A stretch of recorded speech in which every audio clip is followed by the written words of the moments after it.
அனைவருக்கும் வணக்கம். மிதுன ராசினியர்களுக்கு நிகழ இருக்கும் குரு பயிற்சி என்ன மாதிரியான நன்மைகளை எல்லாம் ஏற்படுத்தி கொடுக்க இருக்கு, கிரக நிலைகளின் ரீதியாக அமைய இருக்கும் சாதகங்கள் என்ன, பாதகங்கள் என்ன, கிரகங்களுடைய சஞ்சார நிலைகளின் ரீதியாக ஏற்பட இருக்கும் முன்னேற்றங்கள் என்ன. குரு பகவானை பொறுத்த வரைக்கும் தனக்கு சமகிரகமான செவ்வாயினுடைய ஆட்சி வீடான மேசராசியை விட்டு தனக்கு மாணவனான குறிப்பா பகை கிரகமான சுக்கிரனுடைய ஆட்சி வீடான ரிஷபராசிக்கு பயிற்சி ஆகிறாரு. இந்த பயிற்சியின் காரணமாக மிதுன ராசினியர்களுக்கு குடும்ப சூழ்நிலை ரீதியாகவும் உத்தியோகம், தொழில், வியாபாரம், கலைத்துறை, அரசியல் துறை, மாணவ மாணவிகள், விவசாயத்துறையினர், பெண்மணிகள் என அனைவருக்குமே என்ன மாதிரியான நன்மைகள் எல்லாம் ஏற்பட இருக்கு என்பது குறித்தான முழுமையான பதிவு தான் இந்த வீடியோல நம்ம விரிவா பார்க்க போகிறோம். அதற்கு முன்னாடி குரு பகவானை பற்றி சற்று விரிவாக தெரிந்து கொள்வோம்.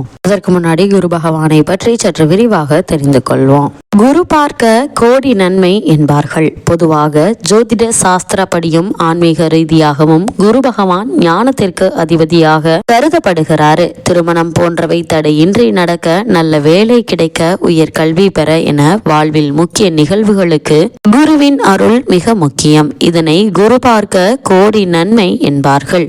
குரு பகவானை நாம் சென்று தரிசிப்பது கோடி நன்மைகளையும் புண்ணியங்களையும் தரும். அல்லது குருவின் பார்வை நம் மீது விழுவது கோடி நன்மைகளை தரும். அதே போல ஒருவருடைய வாழ்வில் முன்னேற்றம், பலவிதமான நன்மைகள் பெறுவதற்கு குருவினுடைய ஆசி மிக மிக அவசியமாகும். குருவினுடைய பார்வை இருந்தால் எப்படிப்பட்ட பிரச்சனையாக இருந்தாலும் அதிலிருந்து மீண்டு வர முடியும் என்பது ஐதீகம். ஆன்மீகத்தை பொறுத்த வரைக்கும் 2 பார்வைகளுக்கு மட்டுமே கோடி நன்மை கிடைக்கும் என்று கூறப்படுகிறது. ஒன்று குரு பார்வை, மற்றொன்று கோபுர தரிசனம். இதில் குருவினுடைய அருள் வாழ்க்கைக்கு எந்த அளவிற்கு முக்கியம் என்பதற்கு உதாரணமாக ஒரு சின்ன கதையும் உண்டு.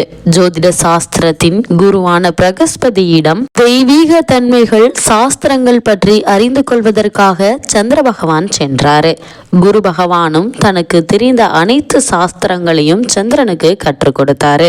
அனைத்து சாஸ்திரங்களையும் கற்றுக்கொண்ட சந்திரனுக்கு தனக்கு தான் அனைத்தும் தெரியும், தானே அனைத்தையும் தெரிந்தவன் என்ற ஆணவம் ஏற்படுது. சந்திரனினுடைய ஆணவத்தை அடக்க வேண்டும் என குரு பகவான் முடிவு செய்கிறாரு. இதனால சந்திரனை அழைத்து பூமியில் தற்போது பிறந்த குழந்தையினுடைய ஜாதகத்தை கணித்து சொல்லும்படி கூறினார் குரு பகவான். சந்திரனும் அந்த குழந்தையினுடைய ஜாதக கணக்குகளை ஆராய்ந்து எழுதினார். அந்த குழந்தைக்கு ஒரு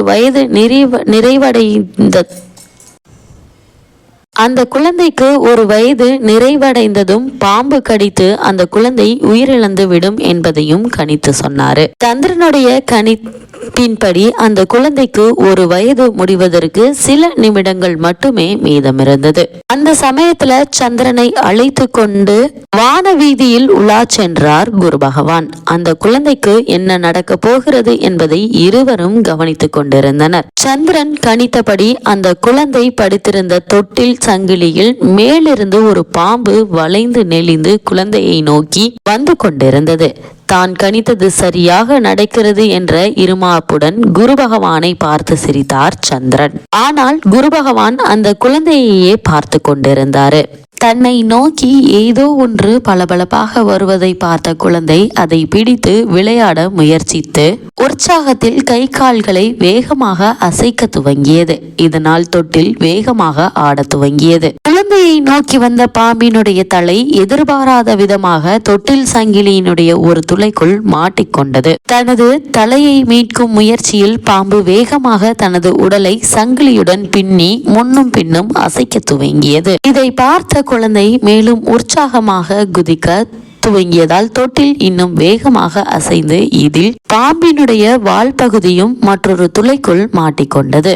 தொட்டில் சங்கிலி வேகமாக ஆடியதால் அதில் உடல் இறுகி பாம்பு உயிரிழந்தது. குழந்தையும் முதல் வயதினை பூர்த்தி செய்து 2வது வயதில் அடியெடுத்து வைத்தது. இதனை கண்டு அதிர்ச்சியும் தனது தோல்வியை ஏற்றுக்கொள்ள முடியாமல் கோபம் கொண்டான் சந்திரன்.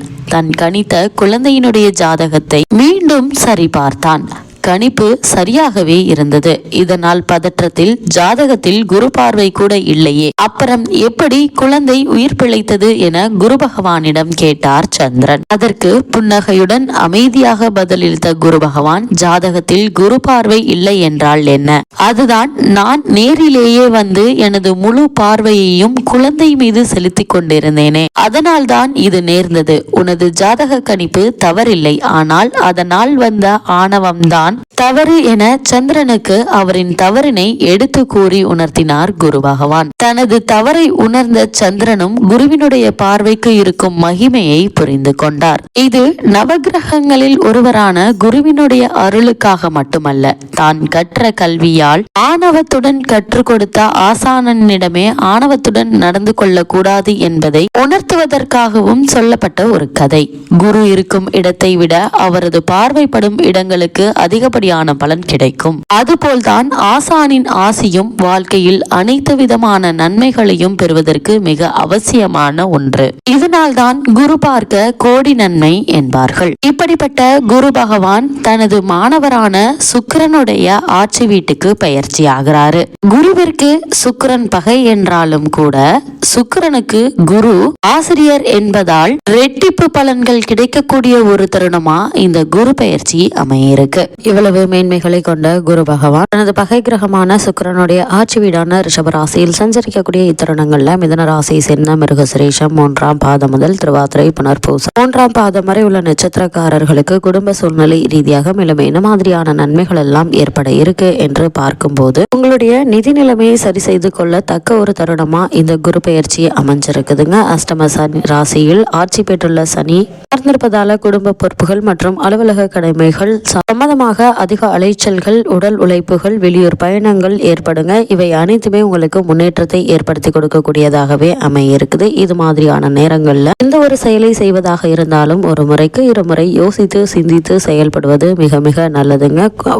குடும்பத்தில் பொருளாதார முன்னேற்றம் ஏற்படக்கூடிய ஒரு தருணமா அமைஞ்சிருக்குது. அது மட்டும் இல்லாம மிதுன ராசினியர்களை பொறுத்த வரைக்கும் இந்த குரு பயிற்சி நிகழக்கூடிய இக்காலகட்டங்கள்ல எதிர்பாராத பல முன்னேற்றங்கள் உங்களுடைய வாழ்வில் ஏற்பட இருக்கு என்பதை கிரக நிலைகள் உங்களுக்கு தெளிவுபடுத்துது. மிதுன ராசியை சேர்ந்த உத்தியோகஸ்தர்களுக்கு குரு பகவானுடைய ரிஷபராசி சஞ்சாரத்தின் காரணமாக மேலும் என்ன மாதிரியான நன்மைகள் எல்லாம் ஏற்பட இருக்கு என்று பார்க்கும்போது அலுவலக பணிகள்ல கவனமாக இருப்பது மிக மிக நல்லதுங்க. உங்களுக்கு காரணமே இல்லாமல் மறுக்கப்பட்டு வந்த பதவி உயர்வு, ஊதிய உயர்வு, உத்தியோகத்தில் கிடைக்க வேண்டிய சலுகைகள் ஆகியவற்றை இப்போது நீங்க எதிர்பார்க்கலாங்க. அதே போல தற்காலிக பணியாளர்களுக்கு பணி நிரந்தரம் செய்யப்படுவதற்கான சாத்தியக்கூறுகள் அதிகம் இருக்குதுங்க. வெளிநாடு சென்று வேலை பார்க்க வேண்டும் என்ற விருப்பம் இருந்தாலும் அதற்கான முயற்சிகளை தற்போது நீங்கள் தாராளமாக மேற்கொள்ளலாங்க. சிறு முயற்சியிலேயே உங்களுக்கு வெற்றி கிடைப்பதற்கான சாத்தியக்கூறுகள் அதிகம் இருக்கு என்பதை கிரகங்களுடைய சஞ்சார நிலைகள் தெளிவாகவும் உறுதியாகவும் எடுத்து காட்டுதுங்க. மிதுன ராசியை சேர்ந்த தொழில் மற்றும் வியாபாரம் செய்பவர்களை பொறுத்த வரைக்கும் இந்த குரு பயிற்சி நிகழக்கூடிய இந்த காலகட்டம் முழுவதுமே லாபம் என்பது ஒரே சீராக நீடிக்குங்க. போட்டிகள் இருந்தாலும் கூட உங்களுடைய விற்பனையை அவை எந்த விதத்திலும் பாதிக்காதுங்க. விற்பத்தியை கூட சற்று அளவோடு அதிகரித்து கொள்ளலாங்க.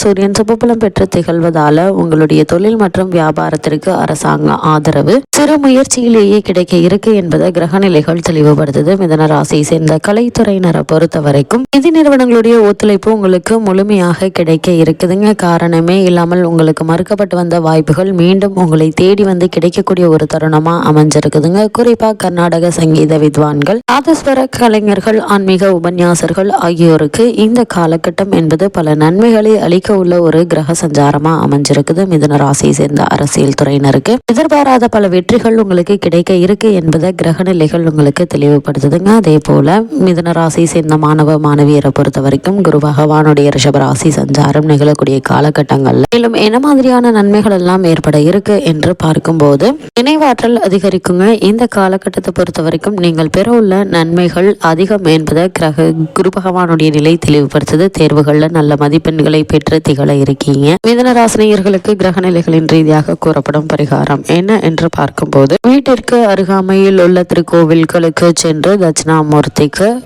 தீபம் இட்டு வழிபடுவது என்ற நன்மைகளை உங்களுடைய வாழ்வில் ஏற்படுத்தி கொடுக்கும்.